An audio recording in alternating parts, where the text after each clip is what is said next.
I am simply here to say to you, not every spirit is here to harm you. Some come to awaken you to you.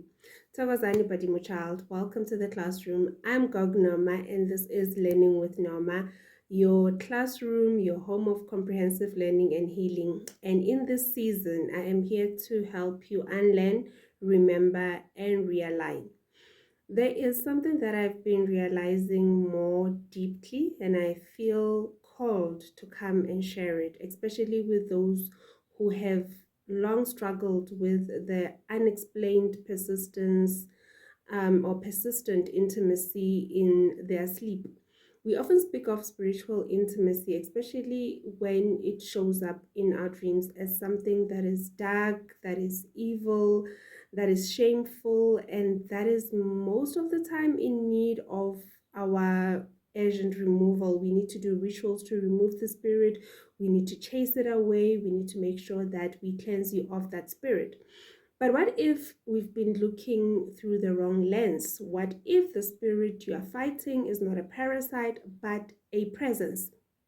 A disclaimer: this lesson is not a dismissal of the many spiritual teachings that already exist. I honor the work of those who have spoken about spiritual husbands, spiritual wives, and ancestral interference. I myself have a lesson here in the classroom where I've spoken about isilwane. You can watch the lesson. The link is in the description below, and it will probably be at the end of this lesson. The video will be attached to the end so that you can just press and watch it.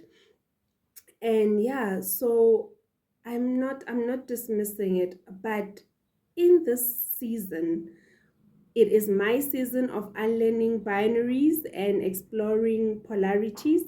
And again, the link to the full explanation of what I'm saying, I'll put the link to that short video in the description below. But basically, this is my season of exploring, or I can even maybe say allowing spiritual truths to coexist, and not necessarily to say one has to be on the one end and the other has to be on the other end.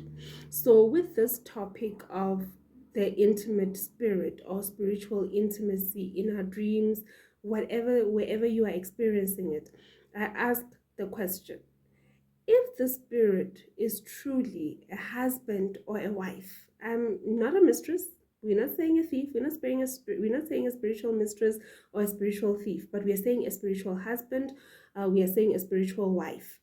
Why must the experience always be interpreted as evil?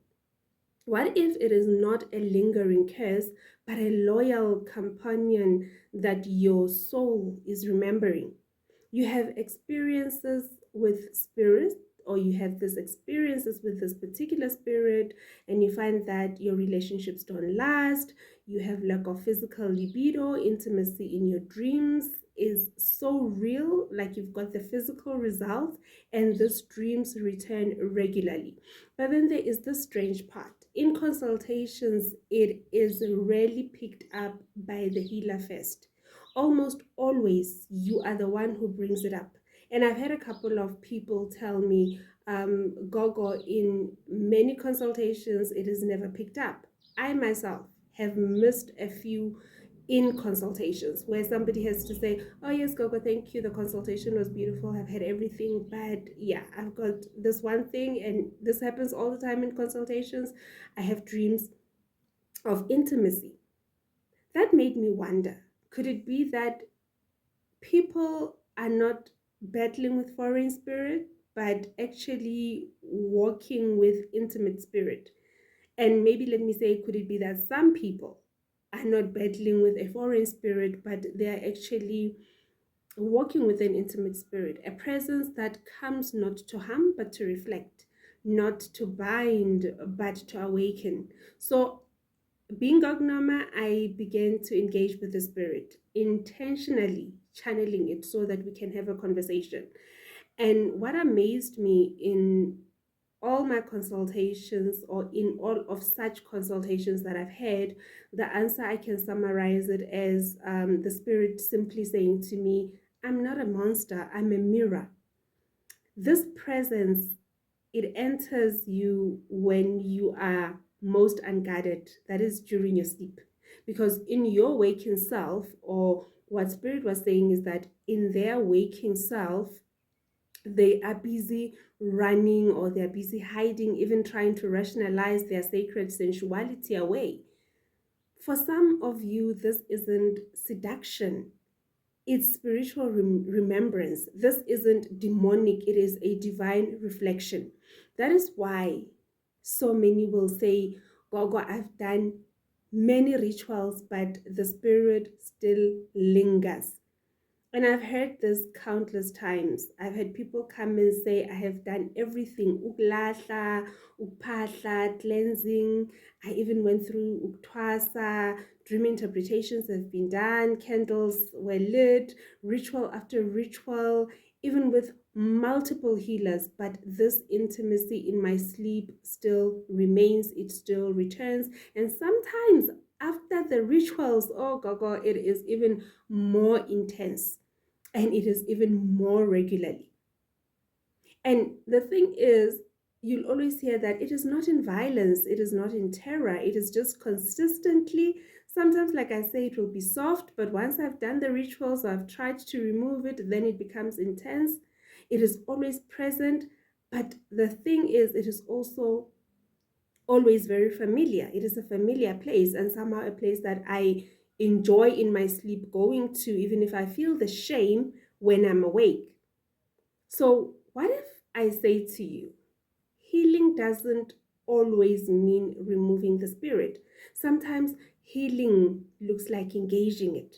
It looks like spending intentional time alone without distraction, practicing spiritual self care. And I'm not just saying rituals, I mean presence, returning to the body not as sinful but as sacred, acknowledging that your dreams speak, and acknowledging your dreams without fear, paying attention even to the gentleness of the spirit during the whole intimacy, paying attention to the foreplay that the spirit brings, and not the forcefulness of just trying to take and get whatever that it wants to get from you. When you journal the messages that channel through you, you start journaling those messages without shame. I am talking about messages like, it felt good to be touched in that way. Speaking to your inner lover, the one who knows both your softness and your strength, instead of just crying with shame and trying to remove it with fear, asking yourself, whoa, why me? Why me? Why the spirit? Why this evil thing? But rather, you start asking yourself these questions of, or questions like, what is the spirit asking me to feel? What is the memory that it brings to the surface? What part of me have I locked away? Afraid it might make me look weak, feel weak. What happens when I'm in this dream and I'm with the spirit? What parts of me come to the surface? What I found is that sometimes this intimacy is medicine. Not performance, not seduction, not presence, but it comes as medicine. So today I'm just saying, let us be honest.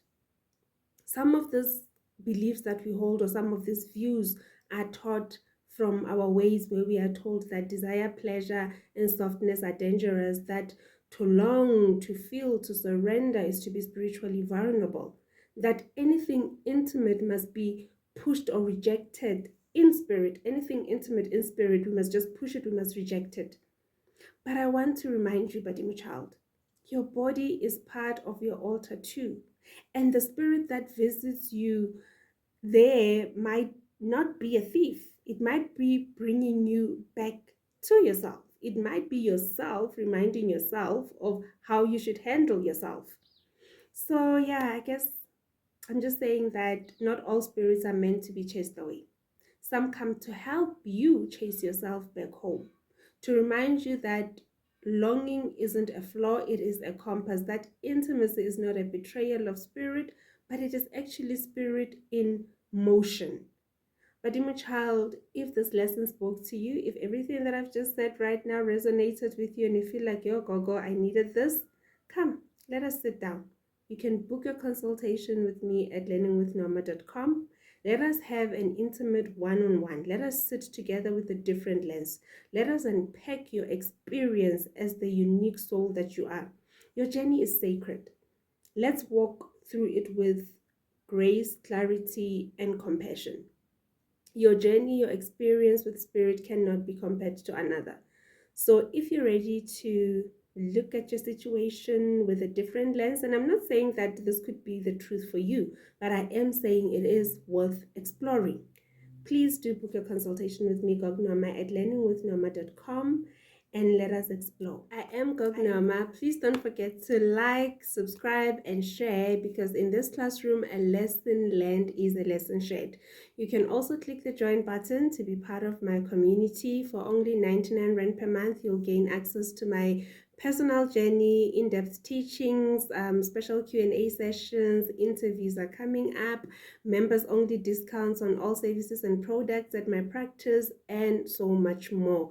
Thank you for watching this lesson. Leave your topic suggestion in the comments below, and remember to also binge on all the lessons that are in the classroom if this is your first time watching. Until next time, Badimu child, from me, Gognoma Lesedi.